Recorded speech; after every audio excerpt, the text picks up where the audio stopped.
পূর্বপুরুষদের ধর্মকে আমি পরিত্যাগ করতে পারবো না, কিন্তু যতদিন আমি বেঁচে আছি ততদিন তোমার কোনো ক্ষতি কোনোভাবেই হতে দেব না। খাদিজা রাদিয়াল্লাহু তাআলা আনহা ছিলেন তাদের মধ্যে অন্যতম যারা মুহাম্মদ সাল্লাল্লাহু আলাইহি ওয়াসাল্লামকে সবচেয়ে বেশি সমর্থন দিয়েছিলেন আর আল্লাহর বার্তাকে দৃঢ় বিশ্বাসে গ্রহণ করে নিয়েছিলেন। তিনি নবীজির সাথে ধর্মপ্রচারে সাহায্য করতেন, আর যে কয়দিন নবীজির উপর ওহী আসা বন্ধ ছিল, বিবি খাদিজা ওনাকে ভরসা দিতেন। ওহী বন্ধ হয়ে গেলে রাসূলুল্লাহ সাল্লাল্লাহু আলাইহি ওয়াসাল্লাম বিচলিত ও দুশ্চিন্তাগ্রস্ত হয়ে পর্বত শিখরে আরোহণ করলেন। তখন ফেরেশতা জিব্রাইল তাকে লক্ষ্য করে বললেন, আপনি আল্লাহর সত্য নবী। বিসমিল্লাহির রহমানির রহিম। শপথ পূর্বাহ্নের, শপথ রাত্রির যখন তা গভীর হয়। আপনার পালনকর্তা আপনাকে ত্যাগ করেননি এবং আপনার প্রতি বিরূপ হননি। আপনার জন্য পরকাল ইহকাল অপেক্ষা শ্রেয়। আপনার পালনকর্তার দানে সত্তরই আপনি সন্তুষ্ট হবেন। তিনি কি আপনাকে এতিম রূপে পাননি, অতঃপর আশ্রয় দিয়েছেন? তিনি আপনাকে পথহারা পেয়ে পথ প্রদর্শন করেছেন। তিনি আপনাকে নিঃস্ব পেয়ে অভাব মুক্ত করেছেন।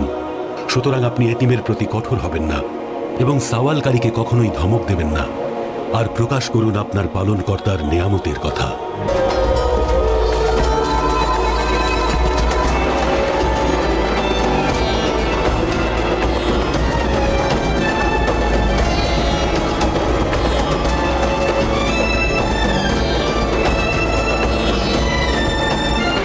ওয়ারাকা ধর্মজ্ঞান নিয়ে বেশ বিজ্ঞ ছিলেন। তিনি ছিলেন একেশ্বরবাদী বিশ্বাসী। কিতাবের প্রতিও তার আগ্রহ ছিল। তাওরাত এবং বাইবেল বিশ্বাসীদের কাছ থেকে তিনি জ্ঞান আহরণ করতেন এবং তিনি সর্বশেষ নবীর আগমনের অপেক্ষায় ছিলেন। তিনি অত্যন্ত আনন্দিত হয়েছিলেন যখন খাদিজা রাদিয়াল্লাহু আনহা রাসূলুল্লাহ সাল্লাল্লাহু আলাইহি ওয়াসাল্লামের সাথে কি ঘটেছিল সব তাকে খুলে বলেছিলেন এবং নিশ্চিত হয়েছিলেন যে তিনি হচ্ছেন সর্বশেষ নবী। সব জেনে ওয়ারাকা বলেছিলেন, আপনি সমগ্র জাতির নবী। আল্লাহর শপথ, আপনি সেই ফেরেশতার কাছ থেকেই বার্তা পেয়েছেন যে মুসা নবীর কাছে যেত। একটি হাদিসে রাসূলুল্লাহ সাল্লাল্লাহু আলাইহি ওয়াসাল্লাম বলেন, ওয়ারাকাকে অভিশাপ দিও না, তার জন্য জান্নাতে উপহার হিসেবে একাধিক সুসজ্জিত বাগান রয়েছে। রাসূলুল্লাহ সাল্লাল্লাহু আলাইহি ওয়াসাল্লামের ওহী লাভের কথা জানার পর ওয়ারাকা বিন নওফেল স্পষ্টভাবে বুঝেছিলেন যে নবীর জন্য এত বছর তিনি প্রতীক্ষা করেছিলেন মুহাম্মদই সেই নবী।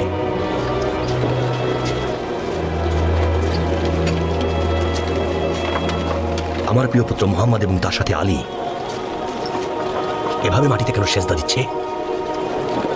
কি করছে তারা আসলে? ওরা মাথা নত কেন করে আছে?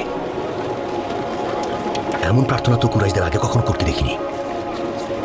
আমার পুত্রগণ, তোমরা কি করছো?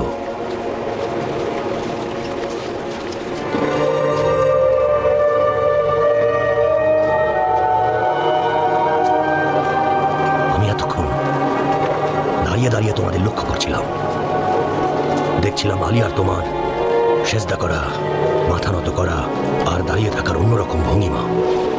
বলা হয়ে থাকে রাসূলুল্লাহ সাল্লাল্লাহু আলাইহি ওয়াসাল্লামকে আবু তালিব জিজ্ঞাসা করতেন আলী রাদিয়াল্লাহু তাআলা আনহুর সাথে তিনি সবসময় কি করেন। উত্তরে নবীজি তাকে বলতেন, তাকে সৃষ্টিকর্তার কাছ থেকে ওহী পাঠানো হয়েছে। তারপর নবীজি চাচা আবু তালিবকেও ইসলাম ধর্মের দাওয়াত দেন, সে ধর্মে যে ধর্ম নবী ইব্রাহিম সহ সকল নবী ও রাসূল আজীবন প্রচার করে গেছেন। পূর্বপুরুষদের ধর্মকে আমি পরিত্যাগ করতে পারবো না, কিন্তু যতদিন আমি বেঁচে আছি ততদিন তোমার কোনো ক্ষতি কোনোভাবেই হতে দেব না। খাদিজা রাদিয়াল্লাহু তাআলা আনহা ছিলেন তাদের মধ্যে অন্যতম যারা মুহাম্মদ সাল্লাল্লাহু আলাইহি ওয়াসাল্লামকে সবচেয়ে বেশি সমর্থন দিয়েছিলেন আর আল্লাহর বার্তাকে দৃঢ় বিশ্বাসে গ্রহণ করে নিয়েছিলেন। তিনি নবীজির সাথে ধর্মপ্রচারে সাহায্য করতেন, আর যে কয়দিন নবীজির উপর ওহী আসা বন্ধ ছিল, বিবি খাদিজা ওনাকে ভরসা দিতেন। ওহী বন্ধ হয়ে গেলে রাসূলুল্লাহ সাল্লাল্লাহু আলাইহি ওয়াসাল্লাম বিচলিত ও দুশ্চিন্তাগ্রস্ত হয়ে পর্বত শিখরে আরোহণ করলেন। তখন ফেরেশতা জিব্রাইল তাকে লক্ষ্য করে বললেন, আপনি আল্লাহর সত্য নবী। বিসমিল্লাহির রহমানির রহিম। শপথ পূর্বাহ্নের, শপথ রাত্রির যখন তা গভীর হয়। আপনার পালনকর্তা আপনাকে ত্যাগ করেননি এবং আপনার প্রতি বিরূপ হননি। আপনার জন্য পরকাল ইহকাল অপেক্ষা শ্রেয়। আপনার পালনকর্তার দানে সত্তরই আপনি সন্তুষ্ট হবেন। তিনি কি আপনাকে এতিম রূপে পাননি, অতঃপর আশ্রয় দিয়েছেন? তিনি আপনাকে পথহারা পেয়ে পথ প্রদর্শন করেছেন। তিনি আপনাকে নিঃস্ব পেয়ে অভাব মুক্ত করেছেন। সুতরাং আপনি এতিমের প্রতি কঠোর হবেন না এবং সওয়ালকারীকে কখনোই ধমক দেবেন না, আর প্রকাশ করুন আপনার পালনকর্তার নেয়ামতের কথা।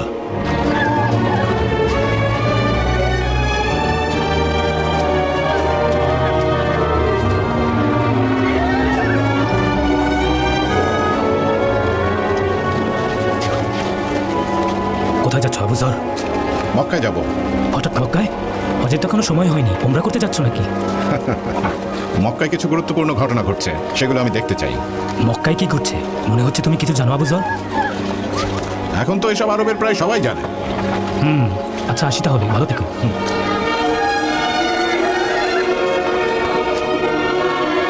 কেন আমাদেরকে ডেকেছো আবু বকর? মনে হচ্ছে কুরাইশদের নজর এড়িয়ে গোপনে সাক্ষাৎ করতে চাইছো। বিষয়গুলো আপাতত গোপন রাখাটাই আমাদের কর্তব্য, কারণ নবী মোহাম্মদ সাল্লাল্লাহু আলাইহি ওয়াসাল্লাম আল্লাহর নিকট থেকে এমন নির্দেশই পেয়েছেন। তুমি কি জানো আবু বকর, কুরাইশদের মধ্যে কারা কতটুকু ভালো আর কারা কতটা নিচু মানসিকতার? তুমি তো জানোই। আমি কতটা সত্যনিষ্ঠ আর নীতিবান তা তো তোমরা জানো। কুসংস্কার প্রচার বা মিথ্যা বলার অভ্যাস কখনো কি দেখেছো আমার মধ্যে? কখনোই না। কখনোই তোমাকে মিথ্যা বলতে দেখিনি, এমনকি কুরাইশরাও তোমার নম্রতায় মুগ্ধ। তুমি তাইম গোত্রের অহংকার। ওনার সম্পর্কে কি বলবেন, যিনি মোহাম্মদ বিন আব্দুল্লাহ বিন আব্দুল মুত্তালিব? উনি সত্যবাদী। আমরা জানি উনি সবার ভালো চান। তাকে চোখ বন্ধ করে বিশ্বাস করা যায়। শুধুমাত্র সত্যের সাথে থাকেন, তার মুখে কখনো মিথ্যে শুনিনি। সবসময় বিনয়ের সাথে কথা বলেন। আল্লাহর শপথ, মোহাম্মদ সম্পর্কে তুমি সত্য বলেছ। তার সাথে কথা বলতেও আমাদের ভালো লাগে। তার সততার সুনাম তো মক্কার সবাই করে। আর সেই মোহাম্মদ আপনাদেরকে আলোর পথে আসার আহ্বান জানাচ্ছেন। এই আহ্বানের উদ্দেশ্য? পরম করুণাময় আল্লাহ সর্বশক্তিমান এবং তিনি সবকিছুর স্রষ্টা। মোহাম্মদ আল্লাহর প্রেরিত বার্তাবাহক। লাতুজ জামানাতের মূর্তির কাছে মাথা নত করা থেকে বিরত থাকতে হবে। মোহাম্মদ নিশ্চয়ই আমাদের ভালোর জন্যই এই আহ্বান দিয়েছেন। সময় নিয়ে ভেবে দেখতে চাও, নাকি তোমরা এখনই প্রস্তুত? আমাদের কি করতে হবে আবু বকর? বলুন, আশহাদু আল্লা ইলাহা ইল্লাল্লাহ ওয়া আশহাদু আন্না মুহাম্মাদান রাসূলুল্লাহ। আশহাদু আল্লা ইলাহা ইল্লাল্লাহ ওয়া আশহাদু আন্না মুহাম্মাদান রাসূলুল্লাহ। আশহাদু আল্লা ইলাহা ইল্লাল্লাহ ওয়া আশহাদু আন্না মুহাম্মাদান রাসূলুল্লাহ। ইয়া আল্লাহ, তুমি এদের ভালো রেখো আল্লাহ। তুমি কি করছো জাহিদ? জাহিদ, কথার উত্তরও কি দেবে না? আসসালামু আলাইকুম ওয়া রাহমাতুল্লাহি ওয়া বারাকাতুহু। আসসালামু আলাইকুম ওয়া রাহমাতুল্লাহি ওয়া বারাকাতুহু।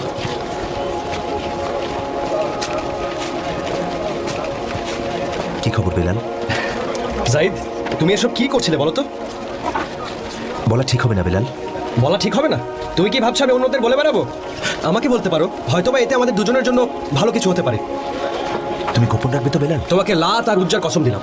না লাত না উজ্জা, কোনটাতেই আমার বিশ্বাস নেই বেলাল। বিশ্বাস নেই?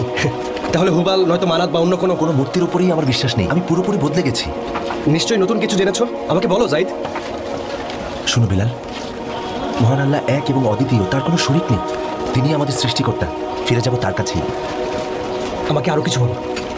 প্রত্যেকেই আমরা একে অন্যের ভাই, হোক সে আরব কিংবা আরবের বাইরের কেউ, হোক সে ধনী প্রভু বা ভৃত্য, বিভেদ করা উচিত নয়। শুধুমাত্র বিবেচনা করা উচিত আল্লাহর প্রতি তাকওয়া। কথাগুলো কি তোমার কথা নাকি? কথাগুলো মোহাম্মদ বিন আব্দুল্লাহর। মানব জাতিকে সঠিক পথ আর রহমত দেখানোর জন্যই আল্লাহ তাকে পাঠিয়েছেন। তিনি আল্লাহর রাসূল, তার উপর বিশ্বাস স্থাপন করুন। তাকে অনুসরণ করে কি পাবো জাহিদ? জান্নাত আর পরকালে শান্তি। মৃত্যুর পরে তুমি জান্নাতবাসী হবে বেলাল। তাহলে আমার কি করতে হবে? আমার সাথে বলো তুমি, আশহাদু আল্লা ইলাহা ইল্লাল্লাহ আশহাদু আল্লা ইলাহা ইল্লাল্লাহ ওয়া আশহাদু আন্না মুহাম্মাদান রাসূলুল্লাহ। ওয়া আশহাদু আন্না মুহাম্মাদান রাসূলুল্লাহ। আল্লাহর উপর তুমি বিশ্বাস রাখো ভাই। ভাই? হ্যাঁ বেলাল, ভাই। প্রত্যেক ইমানদার একে অন্যের ভাই।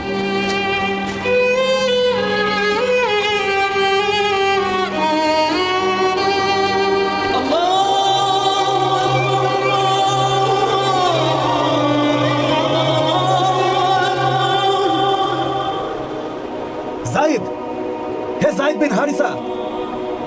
কে ডাকছো আমাকে? আমি মুসাব ইবনে উমাইর। মুসাব বিন উমাইর আমার কাছে কেন আসলো? হঠাৎ তুমি এখানে মুসাব? আমি মোহাম্মদ বিন আব্দুল্লাহর সাথে দেখা করতে চাই। দাঁড়াও দাঁড়াও, আমি এখনই আসছি।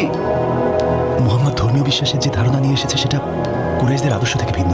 কি করতে চলেছে আসলে? কিন্তু কুরাইশের মানুষদের কাছে মোহাম্মদ সৎ এবং নীতিবান ব্যক্তি হিসেবে সমাদৃত।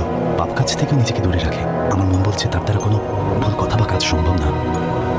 তোমাকে সালাম ইবনে উমাইর। কি চাও বলো? ধন্যবাদ। আমি কাসিমের আব্বার সাথে দেখা করতে চাই। কথাগুলো আমাকে বলো, আমি ওনার কাছে তোমার কথাগুলো পৌঁছে দেবো। উনি আমাকে নিজের সন্তানের মতো স্নেহ করেন, সেটা তো জানোই। উনি ছাড়া কেউ আমার এই প্রশ্নের উত্তর দিতে পারবেন না। নতুন ধর্মের ব্যাপারে কথা বলবো ওনার সাথে, তাই নিয়ে চলো। চলো চলো মুসাব, চলো।